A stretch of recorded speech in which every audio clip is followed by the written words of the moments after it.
आज बात करेंगे शिक्षक के व्यक्तित्व संबंधी गुणों की। ऐसे कौन से गुण हैं जो शिक्षक के व्यक्तित्व में यदि आ जाते हैं तो उनका जो व्यक्तित्व है वो और अत्यधिक प्रभावशाली हो सकता है। कहा जाता है कि एक बालक अपने शिक्षक को अपना आदर्श मानता है, तो ऐसी स्थिति में यदि शिक्षक का व्यक्तित्व प्रभावशाली होगा तो निसंदेह उसके विद्यार्थियों का व्यक्तित्व भी प्रभावशाली होगा। तो बात करते हैं ऐसे गुणों पर। तो पहला गुण के बारे में यदि मैं बात कहूँ तो वो है ड्रेस कोड। एक शिक्षक का ड्रेस कोड इम्प्रेसिव होना चाहिए। पावर ड्रेस जिसे हम कहते हैं, वो पावर ड्रेस का कंसेप्ट हमारे शिक्षक को आना चाहिए। हमारे शिक्षक को नीट एंड क्लीन कपड़े पहनने चाहिए, टाइट फिट ना हो या अत्यधिक ढीले भी ना हो। जो शिक्षक हैं उनको अधिकतर ये ध्यान रखना चाहिए कि जो उनके कपड़ों का कलर है वो मर्यादापूर्ण हो। ज़्यादा डार्क कलर के कपड़े या साइनेबल कपड़े, जो शाइनिंग कपड़े होते हैं, उनको शिक्षक को परहेज करना चाहिए। और अगर शर्ट की हम बात करें जेंट्स टीचर्स के लिए, मेल टीचर्स के लिए, तो वाइट है कलर की शर्ट हो सकती है, वो स्काई ब्लू कलर की हो सकती है, वो ग्रे कलर की, लाइट ग्रे कलर की शर्ट हो सकती है। पैंट की यदि हम बात करें तो डार्क नेवी हो सकती है, ब्लैक हो सकती है, और वाइट भी वो पैंट अगर पहन सकते हैं, लेकिन उसके रखरखाव का विशेष ध्यान उनको रखना होगा। और साथ ही साथ टाई की अगर हम बात करें तो टाई का जो कलर है वो कंट्रास्ट कलर शर्ट के साथ में रखा जाता है। और यदि ब्लू कलर की शर्ट के साथ आप टाई पहनना चाहते हैं तो navy blue, sky blue colour की शर्ट के साथ यदि आप टाई पहनना चाहते हैं तो नेवी ब्लू टाई हो सकती है। डार्क डॉटेड ब्लू कलर की टाई आप ले सकते हैं। यदि वाइट शर्ट है तो वाइट शर्ट पर मैरून कलर की टाई भी आप पहन सकते हैं, रेड कलर की टाई भी आप पहन सकते हैं। और ये ध्यान रखें कि जो टाई की नोड है वो बहुत ही ज़्यादा उसको तरीके से आप पहले सीखें। टाई पिन का यूज़ करें, आपकी टाई अस्त व्यस्त ना हो। और जो टाई की टिप होती है, जो नीचे बॉटम टिप होती है, वो आपके बेल्ट के बीचों बीच में आनी चाहिए। और ड्रेस कोड में सॉक्स की भी हम बात करेंगे। सॉक्स का कलर आपके पैंट से मैच करते हुए होना चाहिए। शूज़ आपकी बेल्ट के कलर के होने चाहिए। तो आपको इस बात का विशेष ध्यान रखना है। और ख़ासकर शूज़ के बारे में यदि मैं बात कहूँ तो आपके शूज़ पॉलिश ज़रूर होने चाहिए। तो ये एक पहला व्यक्तित्व संबंधी गुण था वेशभूषा का। दूसरा अच्छा स्वास्थ्य है। शिक्षक का स्वास्थ्य अच्छा होना चाहिए, क्योंकि कहा गया है कि स्वस्थ शरीर में स्वस्थ मस्तिष्क निवास करता है। अगर शिक्षक स्वस्थ नहीं होगा तो कैसे वो अपना सिलेबस पढ़ा पाएगा, ये एक बहुत बड़ा प्रश्न है। तो ऐसी स्थिति में शिक्षक को अपने व्यायाम संबंधी क्रियाकलाप करते रहना चाहिए। साथ ही साथ योगा प्राणायाम को भी वो अपने जीवन में उतारे तो ज़्यादा अच्छा होगा। उससे मन को शांति मिलती है, एकाग्रता बढ़ती है। और अपने स्वास्थ्य संबंधी विशेष रूप से उसको ध्यान रखना चाहिए, क्योंकि उसके स्वास्थ्य से संबंधित उसकी कक्षा में बैठे विद्यार्थी भी हैं। क्योंकि अगर उसका स्वास्थ्य यानी मेरे साथी शिक्षक का स्वास्थ्य यदि खराब होगा तो विद्यार्थियों का जो पाठ्यक्रम है वो अत्यधिक प्रभावित हो जाएगा और वो समय पर पूरा नहीं हो पाएगा। तो एक शिक्षक के व्यक्तित्व में एक अच्छे स्वास्थ्य का भी अपना एक महत्वपूर्ण स्थान है। तीसरे की अगर हम बात करें तो नेतृत्व शक्ति हमारे शिक्षक के अंदर होनी चाहिए।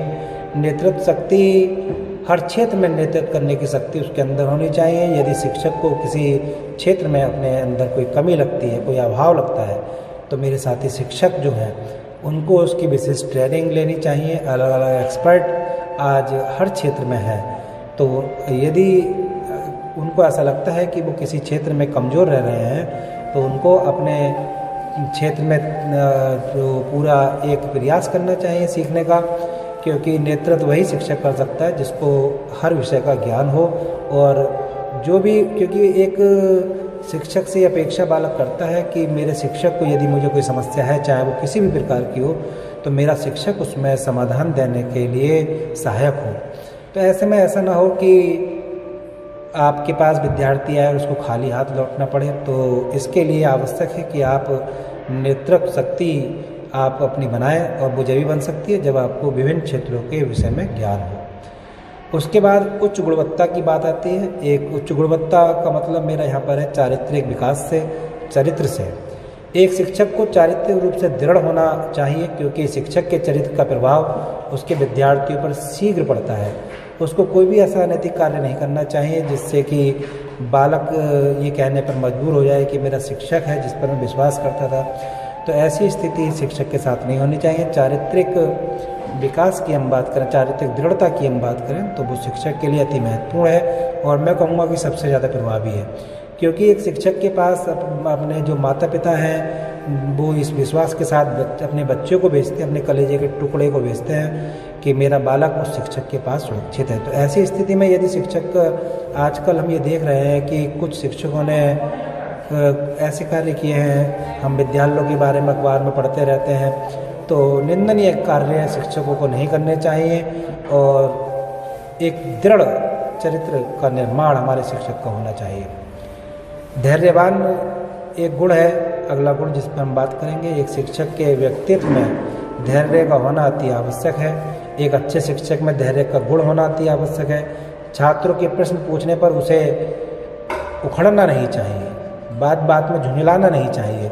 मैं देखता हूँ कि कुछ छात्र अपने शिक्षक के पास जाते हैं, मैंने अनेक बार ऐसा देखने मिला है। काउंसलिंग के लिए हम जब करते हैं तो वहाँ पर ये विद्यार्थियों की एक बहुत बड़ी बात होती है, बहुत बड़ा कहना होता है कि हम जब शिक्षक के पास 2 या 3 बार किसी चीज़ को पूछने के लिए जाते हैं तो हमारे शिक्षक हम पे नाराज़गी व्यक्त करते हैं, नाराज़गी व्यक्त करते हैं।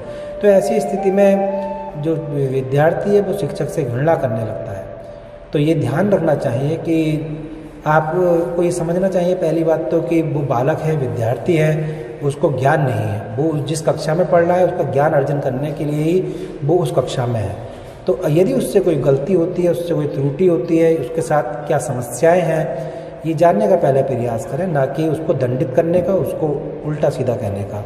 तो धैर्य एक शिक्षक के अंदर अवश्य होना चाहिए। यदि धैर्यवान मेरा साथी शिक्षक है उसको ये अवश्य ही उसको अपनी कक्षा में बड़े बदलाव देखने मिलेंगे। और ऐसा शिक्षक जिसके अंदर धैर्य होता है, बच्चों को समस्या के लिए, हर समस्या के लिए बच्चों की उनका निदान करता है, तो वो बच्चों के लिए भी अति प्रेमपूर्ण जो उनका व्यवहार होता है उसके शिक्षक के साथ में, वो उसके लिए एक पात्र भी बन जाता है।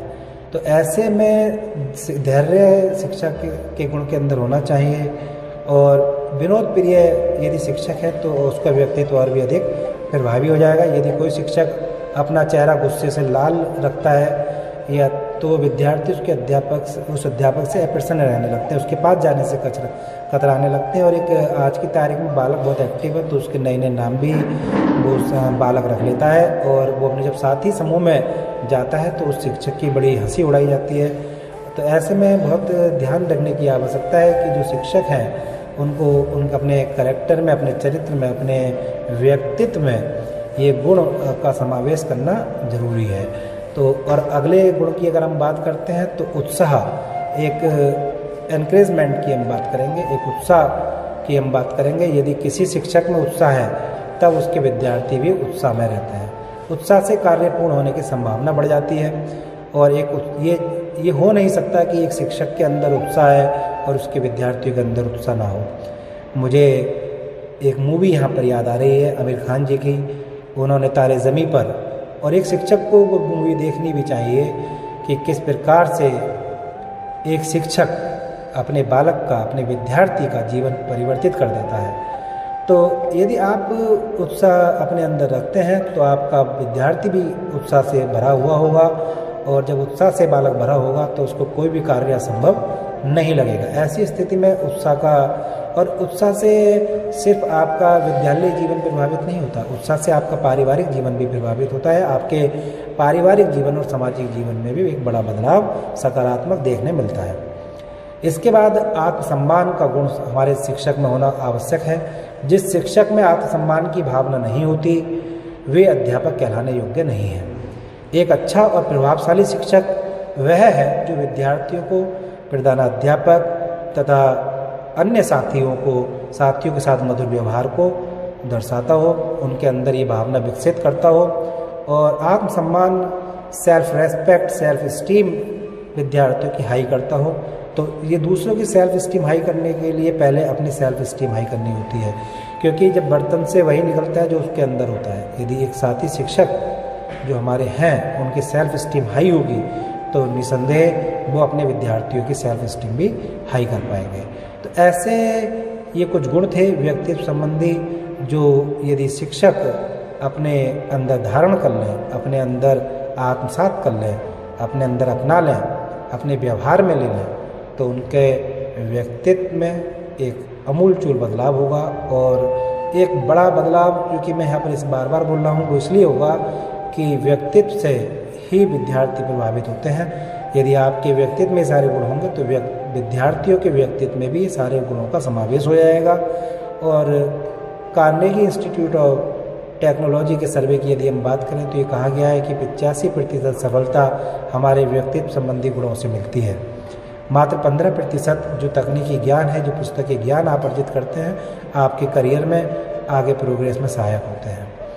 तो ऐसी स्थिति में शिक्षक को इन बिंदुओं को अपने व्यवहार में अवश्य ही सम्मिलित करना चाहिए। पावर ड्रेस में मैं एक बात और कहूँगा, पावर ड्रेस के अंदर जो शिक्षक हैं उनको अपने समय समय पर पर्सनल हाइजीन का भी बहुत ज़्यादा ध्यान रखना चाहिए। नियमित रूप से जो ब्रश करना है, टूथब्रश करना है, उसको करना चाहिए। शरीर से बैड स्मेल नहीं आनी चाहिए, उसके लिए आप एक हल्की खुशबू वाला परफ्यूम या डिओ यूज़ कर सकते हैं, इत्र लगा सकते हैं। क्योंकि ऐसा ना हो कि आप ज्ञान से भरे हुए हों, लेकिन जब बालक आपके पास ज्ञान को अर्जन करने के लिए आए तो आपसे वो दूर भागे, या मजबूरी में आपके पास बैठे हो घर जाकर आपकी बुराई करें। इसका विशेष ध्यान रखें। और मौसम बदलता है तो कोट के लिए मैं यहाँ पर एक बात करूँगा कि वो 2 तरीके के कोट आपके वार्डरोब का हिस्सा होने चाहिए। एक ब्लैक कलर के कोट आपके पास ज़रूर होना चाहिए और एक नेवी ब्लू का। तो नेवी ब्लू को तो आप अपने वार्डरोब में रखें ही। अगर महिलाओं यानी कि फीमेल टीचर्स की मैं बात करूं तो फीमेल टीचर्स को इस बात का ध्यान रखना है कि ज़्यादा ऑर्नामेंट्स जो होते हैं, जो आभूषण हैं, उससे परहेज़ करना है। क्योंकि ऐसा ना हो कि आपसे ज़्यादा आपके आभूषण पर बच्चे फोकस करें। तो लाइट ज्वेलरी आप पहन सकते हैं, और अगर आवश्यकता ना हो तो उससे परहेज़ करें। और ऊंची हील के जो सैंडल हैं वो आपको नहीं पहनने चाहिए, उससे आप गिर भी सकते हैं।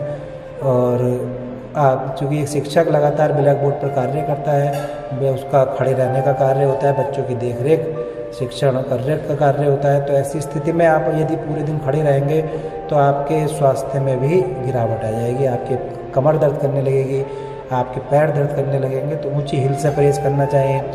अगर हम बात करते हैं सूट की, तो ऐसे सूट या जो आप पहनते हैं तो ज़्यादा टाइट नहीं होने चाहिए, और एक अच्छे टेलर से डिज़ाइन किए हुए कपड़े आपको पहनने चाहिए। जो मेरी बहनें हैं जो शिक्षण का कार्य कर रही हैं, उनको अपने ड्रेस कोड पर विशेष ध्यान रखना चाहिए। ज़्यादा जो हमारे कपड़े हैं उनका गला ज़्यादा बड़ा नहीं होना चाहिए, और ज़्यादा हाई कह सकते हैं कि स्मेल का परफ्यूम उनको यूज़ नहीं करना चाहिए।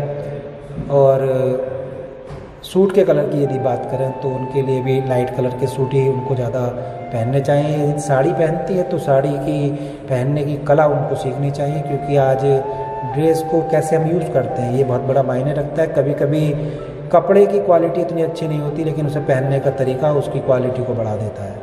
तो इसके लिए यदि किसी विद्यालय में साड़ी कंपलसरी है तो मेरी जो बहनें हैं जो शिक्षण कार्य कर रही हैं, तो उनको ये सीखना चाहिए कि साड़ी को कितने प्रकार से बांधा जा सकता है, कैसे बांधा जा सकता है। क्योंकि उसको ऐसे अनेक कल्चर हैं जहाँ पर साड़ी का एक विशेष महत्व है। तो ये शिक्षक को, जो मेरी शिक्षिका बहन है, उनको सीखना ज़रूरी चाहिए। और एक कम्युनिकेशन स्किल का भी एक बहुत बड़ा रोल है व्यक्तित्व में। आपके संप्रेषण करने की कला ऐसी होनी चाहिए, आपकी आवाज़ ऐसी होनी चाहिए। और एक आवाज़ का बड़ा संबंध होता है प्राणायाम से। तो यदि आप प्राणायाम करेंगे, आप अपने स्वास्थ्य को अच्छा बनाएंगे, और उससे आपकी आवाज़ में भी एक सुधार देखने मिलेगा। इसके लिए आप कम्युनिकेशन स्किल्स के कुछ प्रोग्राम भी अटेंड कर सकते हैं कि कहाँ पर आज, चूँकि कोरोना काल ने हमें सिखा दिया है कि एक शिक्षक को डिजिटल प्लेटफॉर्म पे भी शिक्षा देना होगा। तो ऐसी स्थिति में आपकी जब आवाज़ आपके विद्यार्थियों तक पहुँचे तो वो कहीं अप्रभावी ना हो, आपकी मेहनत खराब ना हो जाए। तो कैसे हम जब ऑनलाइन शिक्षा देते हैं तो हमें किस तरीके से बोलना चाहिए, ये एक बहुत बड़ा प्रश्न है और एक इसका उत्तर हमारे साथी शिक्षकों को रखना भी चाहिए। तो ज़्यादा इसमें मैं ये कहूँगा कि आपकी जो बोलचाल की कला है उसमें आप ये प्रयास करें कि ज़्यादा तेज़ी से आपको नहीं बोलना है, और जो आपकी सांस है उसको बढ़ाने का आप कार्य करें, क्योंकि जितने ज़्यादा सांस को आप बढ़ा पाएंगे उतनी ज़्यादा क्लियर आवाज़ आपकी वहाँ पर आ पाएगी। और आपकी आवाज़ यदि प्रभावी है, ये कहा गया है कि ऑनलाइन वीडियो में 30 सेकंड के अंदर ही ये निर्धारित हो जाता है कि वीडियो लेक्चर को देखना है या नहीं देखना है। तो प्रारंभ किस प्रकार से करें, ये भी एक बहुत बड़ा प्रश्न है और ये भी हमें सीखना चाहिए। आज 17 अक्टूबर है और इस एक पूर्व में ही मैंने जो मेरे साथी शिक्षक थे जो मुझसे जुड़े रहते हैं, मेरे प्रोग्राम को अटेंड करते हैं, उनको मैंने एक लिंक भेजा था और उसकी 2000 फीस हमने रखी थी, रुपये 2000 इंडियन रुपीज़। तो उसमें आज हमारे 21 प्रतिभागी हैं। आज चूँकि उस कार्यक्रम को 5 बजे से संचालित किया जाएगा, तो सभी के लिए एक लिंक 4:30 बजे भेजा जाएगा। आप तैयार हो सकते हैं। कल भी आपको एक मेल भेजा गया था। इसमें आप ये जान पाएंगे कि कैसे ऑनलाइन आप जो लेक्चर बनाते हैं, जो यूट्यूब पर आप आते हैं, किस प्रकार से आप उनसे अर्निंग कर सकते हैं। ये हमारा प्रोग्राम है, तो इसको आप आज 5 बजे से लाइव देख सकते हैं। बहुत बहुत धन्यवाद।